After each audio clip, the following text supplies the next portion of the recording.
Alright, good day everyone. Welcome back to Sir Fox Learning Channel.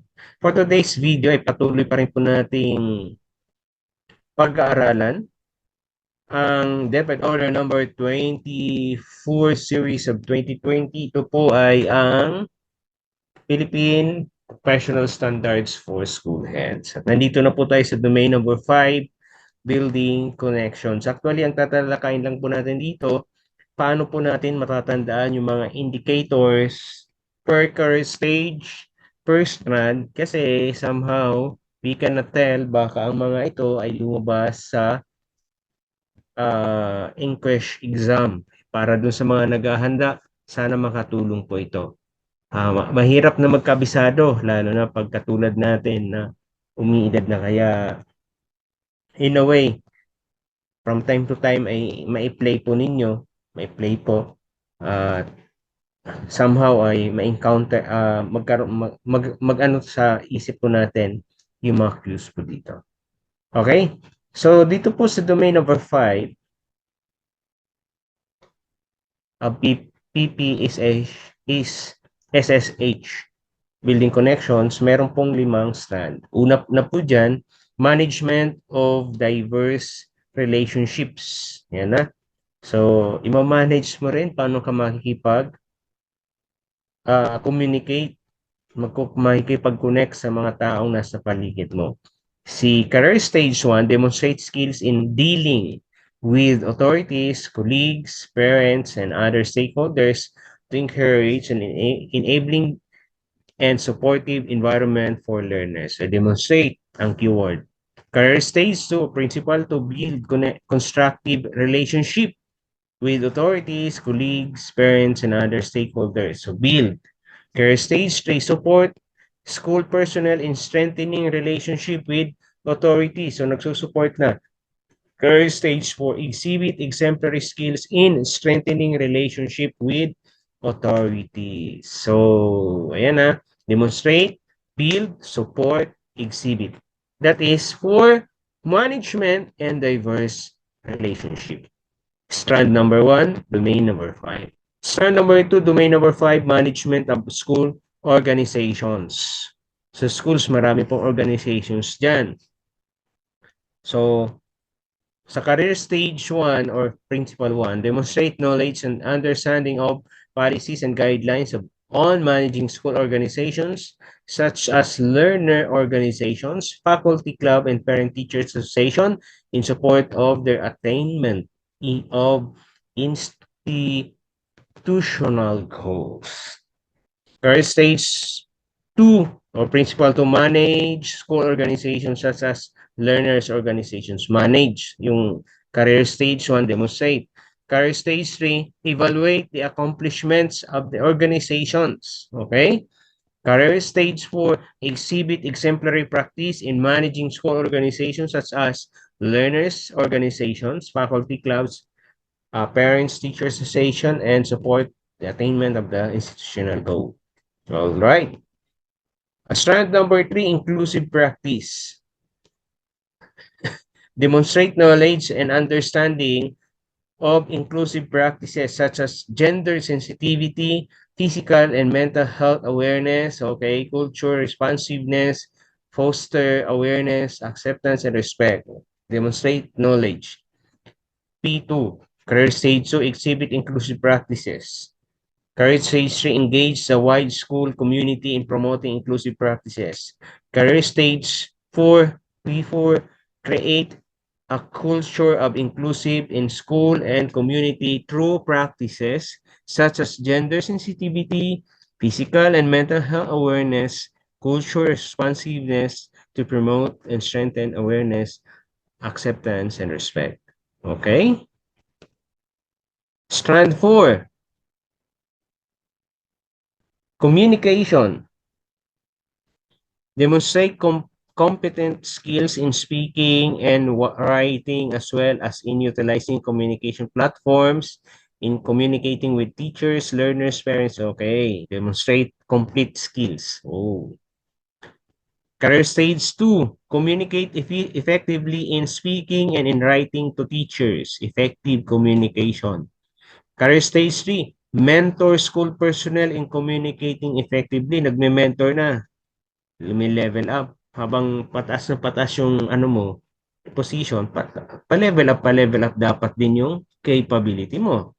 Courage stage 4, exhibit exemplary skills in communicating effectively in speaking and writing to teachers, learners, parents, and other stakeholders to facilitate information sharing, collaboration, and support, and to ensure positive use of communication platforms with and beyond school.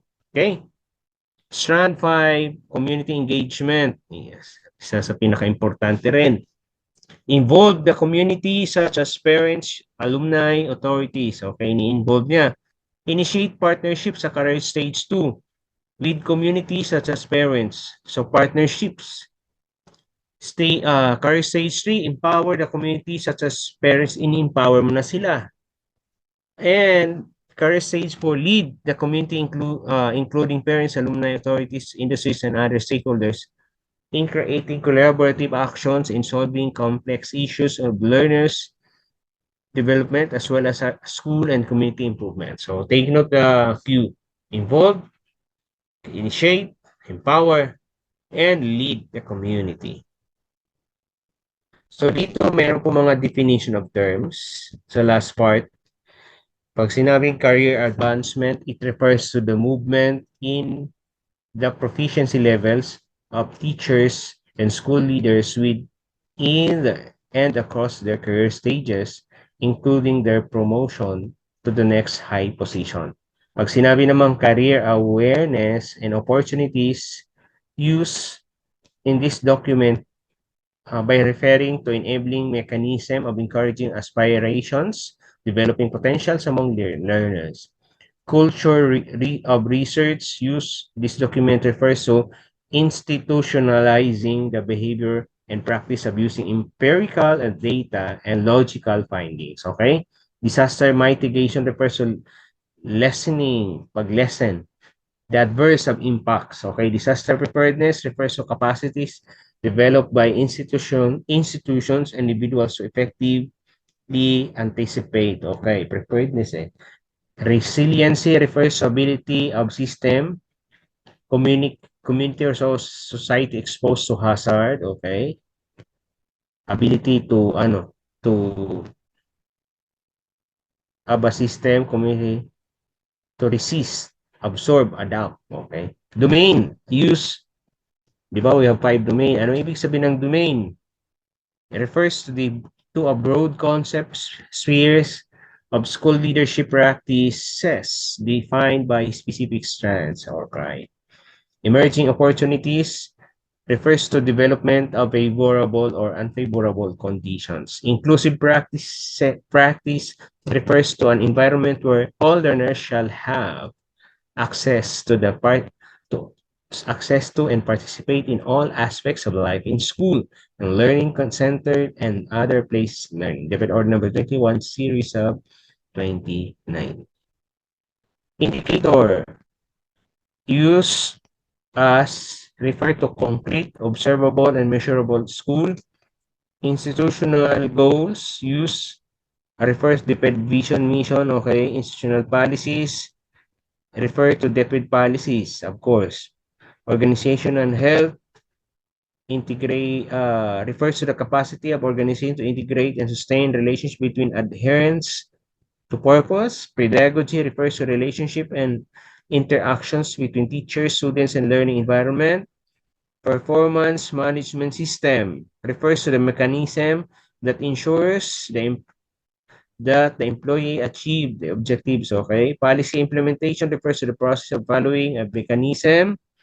Policy review refers to evaluation and of policy to ascertain its impact with regards to issue and it's sought to address, okay? May DepEd order pa, number 13, series 2015.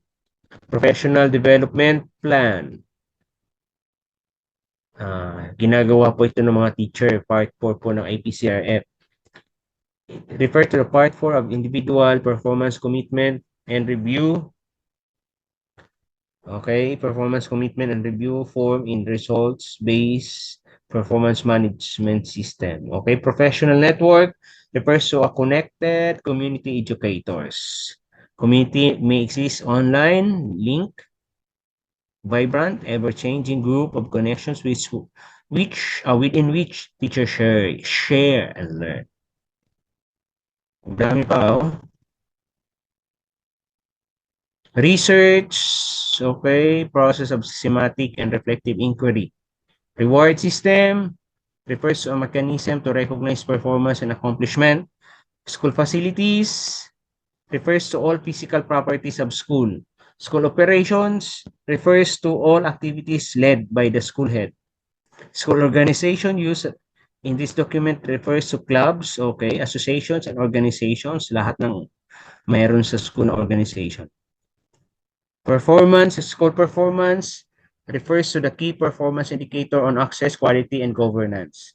School progress projects refers to initiative designed or implemented by the school head. Strand refers to the specific dimension of school head practice. Teaching standards refers to measure of professional learning, competence, and practice. Technical assistance, TA, refers to coaching, guiding, and empowering school personnel with focus on all the aspects of education management. Wide school community refers to both internal and external stakeholders. And the references of these DepEd Order number 24, series of 2020. Okay? Marami pong salamat sa patuloy na pagsubaybay sa mga vlogs po natin. And hopefully makatulong po ito sa inyong paghahanda sa nalalapit na English exam. Good cheer sa inyong lahat. Don't forget to click the subscription button of this channel. Thank you for watching. Happy learning. Bye-bye.